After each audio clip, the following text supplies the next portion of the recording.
अगला टॉपिक है equatorial position और ब्रॉड साइड ऑन पोजीशन और कोएक्सियल पोजीशन। तीन प्रकार से पूछा जा सकता है, या तो इक्वेटोरियल पोजीशन पूछेगा, या ब्रॉड साइड ऑन पोजीशन पूछेगा, या तो कोएक्सियल पोजीशन पूछेगा।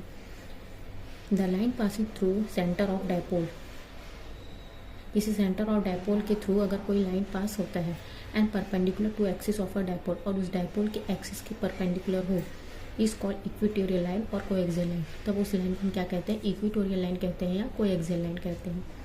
If a point P at with the intensity of electric field due to a dipole is to be determined, मान लेते हैं कि कोई भी पॉइंट P है जहाँ पर हमको इंटेंसिटी ऑफ इलेक्ट्रिक फील्ड निकालना है किसी डायपोल के, उसको हम लोग डिटरमाइन करेंगे। Determine is taken on this line, इसी लाइन पे ही हमको डिटरमाइन करना है। Then this position is called equatorial position, coaxial position और ब्रॉड साइड ऑन पोजीशन कहते हैं। इसी को हम इक्वेटोरियल पोजीशन कहेंगे, या कोएक्सियल पोजीशन कहेंगे, या ब्रॉड साइड ऑन पोजीशन कहेंगे। इसके लिए थोड़ा सा डायग्राम देख लेते हैं, इसको शॉर्टकट में समझा देती हूँ। जैसे पहले का डायग्राम था कोई एक्सियल पोजीशन में, वैसे कोएक्सियल पोजीशन में होगा। O सेंटर होगा, B पॉइंट होगा, सेंटर O से लेके पॉइंट P की दूरी हो जाएगी R।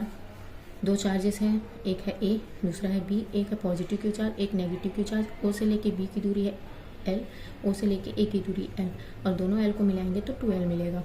यहाँ पर electric field E vector, E1 vector, E2 vector.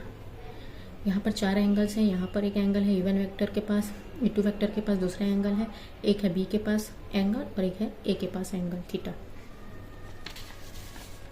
Late AB is an electric dipole with two charges negative Q and positive Q।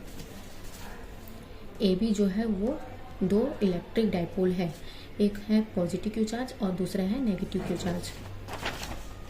The dipole length is 2L, और इसमें जो डायपोल का जो लेंथ है वो क्या है 2L। O से A L, O से B L, और दोनों L को मिला के 2L मिलेगा।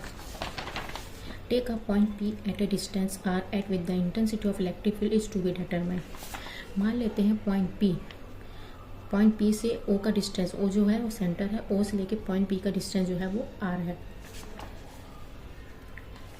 Eight with the intensity of electric field is to be determined, यहीं पे हमको intensity of electric field determine करना है।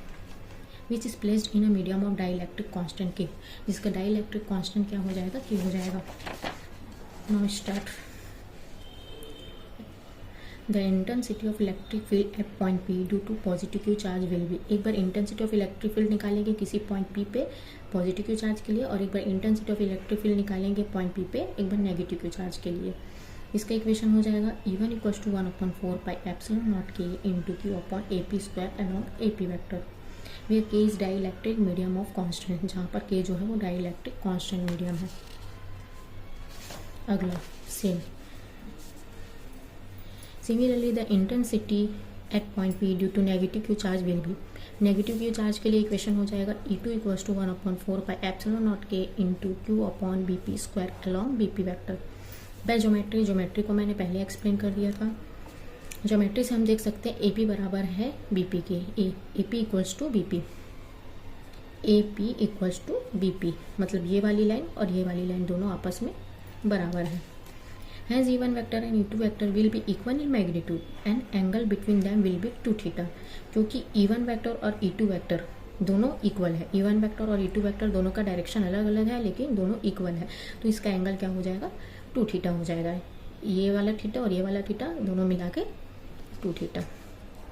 वेयर, अब एंगल देखेंगे, क्योंकि थीटा है तो एंगल देखना पड़ेगा इसका, तो angle PAO equals to angle PBO equals to theta, मतलब एंगल PAO इक्वल्स टू भी थीटा और angle PBO equals to theta. ठीक है, PAO ये वाले एंगल और एक बार PBO ये वाला एंगल, दोनों ही थीटा है, तो मैंने एक साथ लिख दिया है PAO इक्वल्स टू थीटा और PBO इक्वल्स टू थीटा, दोनों थीटा के बराबर होगा।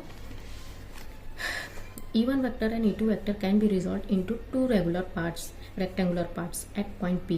E1 vector और E2 vector को दो भाग में बांट दिया गया है पॉइंट P पे।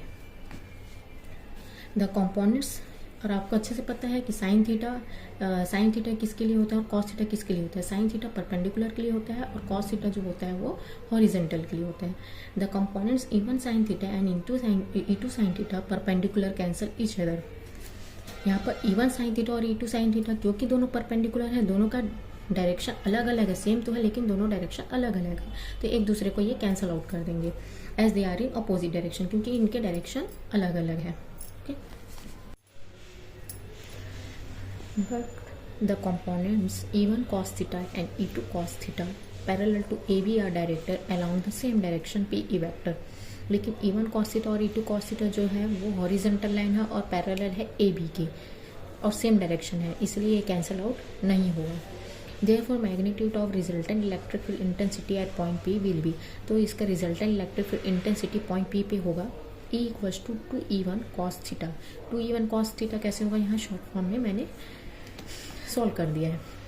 E इक्वल्स टू यहाँ पर E1 साइन थीटा हो जाएगा, E2 साइन थीटा हो जाएगा, E1 cos theta plus E2 cos theta, क्योंकि साइन थीटा जो है वो सेम तो है लेकिन अपोजिट है, क्योंकि वो पैरेलल नहीं है, परपेंडिकुलर है, इसलिए वो कैंसल आउट हो जाएगा। लेकिन E1 cos theta E2 cos theta ये क्या है, पैरेलल है AB के, इसलिए कैंसल आउट नहीं होगा। परपेंडिकुलर है तो 0 हो जाएगा और पैरेलल तो 0 नहीं होगा। तो E1 cos theta plus E2 cos theta, लेकिन हम E2 की जगह क्या लिख सकते हैं, E1, तो यहाँ पर E2 की जगह मैंने क्या लिख दिया, E1 cos theta plus E1 cos theta. ठीक है, तो E1 cos थीटा क्या हो जाएगा, 2E1 cos थीटा। हम E1 की जगह E2 लिख सकते हैं, E2 की जगह E1 लिख सकते हैं, क्योंकि दोनों का डायरेक्शन दोनों क्या है, दोनों इलेक्ट्रिक फील्ड सेम है। अब हमारा इक्वेशन क्या हो जाएगा, E1 का वैल्यू हम पहले के इक्वेशन से उठा के यहाँ पर रख देंगे। E equals to 2 into 1/4 pi epsilon naught K into Q upon AP square cos theta, equation number 1। अब हमको AP और cos थीटा की वैल्यू फाइंड आउट करनी है parallel to AB vector. Now in right angle triangle POA, right angle triangle का condition आपको अच्छे से पता है कि हाइपोटेन्यूज के स्क्वायर इक्वल्स टू परपेंडिकुलर के स्क्वायर प्लस बेस का स्क्वायर। तो हमको राइट एंगल ट्रायंगल किसका निकालना है, POA। तो हमारे पास बेस है, परपेंडिकुलर है, लेकिन हाइपोटेन्यूज नहीं है, तो यही फाइंड आउट करना है आपको। तो हाइपोटेन्यूज के स्क्वायर इक्वल्स टू बेस का स्क्वायर प्लस परपेंडिकुलर का square. AP square as it is होगा, OP की वैल्यू R है और OA की वैल्यू L है, क्योंकि इसमें स्क्वायर है इसलिए हम स्क्वायर कर देंगे। ये स्क्वायर हट जाएगा तो यहाँ पर हो जाएगा अंडर रूट, तो AP की वैल्यू क्या मिलेगी, under root R square plus L square. AP की वैल्यू मिल चुकी है, अब निकालेंगे cos थीटा। cos थीटा आपको अच्छे से पता है, बेस अपॉन हाइपोटेन्यूज। बेस जो है वो OA है फ्रॉम द फिगर और H जो है वो AP है। OA की वैल्यू क्या है, L, और AP की वैल्यू हम ऊपर से उठा के यहाँ पर पुट कर सकते हैं। Now put this value of AP and cos theta in equation number 1। Put करने पे क्या मिलेगा, E equals to 2 into 1/4 pi epsilon naught K into Q upon R square plus L square into L upon under root R square plus L square. Put करने पे ये मिलेगा, इसको हम अरेंज कर देंगे, 2QL एक साथ अरेंज कर देंगे, बचा हुआ जो है वो 1 1 हो जाएगा। तो E equals to 1/4 pi epsilon naught K 2QL upon R square plus L square 1/R square plus L square whole to the power 1/2। इसकी पावर में कुछ नहीं है, मतलब 1, और इसके पावर में है हाफ। इसको हम सॉल्व करेंगे तो इसका पावर क्या हो जाएगा, 3/2। तो इसका होल का पावर क्या हो जाएगा, R square plus L square whole to the power 3/2। बाकी एज इट इज लिख देंगे क्वेश्चन में।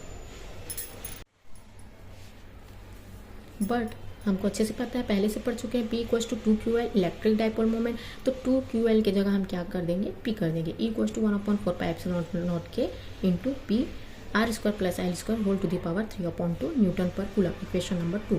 फिर पहले जैसे कंडीशन, अगर एयर और वैक्यूम की कंडीशन आती है तो K इक्वल्स टू 1 लेंगे, तो कुछ नहीं करना है, K की जगह हमको क्या करना है, 1 रखना है, बाकी इक्वेशन एज इट इज होगा। इन वेक्टर फॉर्म में इसको हम ऐसे लिख सकते हैं, क्योंकि ये वेक्टर फॉर्म में है, तो ये वेक्टर फॉर्म में लिखने का तरीका है, ये इतना इंपॉर्टेंट नहीं है, आप यहाँ तक कर सकते हैं question. If the dipole is very small और the distance of point P from the dipole is very large, अगर डाइपोल जो है वो साइज में अगर छोटा हो और उसका जो डिस्टेंस पॉइंट P से, डाइपोल से पॉइंट P का जो डिस्टेंस होगा वो लार्ज हो जाए, तब इसमें कंडीशन हो जाएगा R very very greater than L, मतलब R बड़ा हो जाएगा और L छोटा हो जाएगा। और L छोटा होने से हम क्या करते हैं, उसको नेगलेक्ट करते हैं। तो इस इक्वेशन में हम L की वैल्यू को नेगलेक्ट करके चलेंगे, तो L की जगह क्या हो जाएगा, 0। L की जगह 0 हो जाएगा तो हमारे पास क्या बचेगा, R की पावर 2 और उसकी भी पावर 3/2। 2 कैंसिल हो जाएगा, तो आपको क्या मिलेगा लास्ट में, R³ equals to 1/4 pi epsilon naught K into P upon R³ newton per coulomb. Sorry, question number 4। और एयर और वैक्यूम इसमें भी सेम लेंगे, तो K इक्वल्स टू 1 मिलेगा। तो इस इक्वेशन में हम क्या लिख देंगे, E equals to 1/4 pi epsilon not P upon R³ newton पर coulomb. Hence from equation 2, 3, 4 and 5 shows the expression of intensity of electric field in equatorial position. जो इक्वेशन 2, 3, 4, 5 जो है वो इंटेंसिटी ऑफ इलेक्ट्रिक फील्ड के expression को show करता है equatorial position के केस में। Thank you.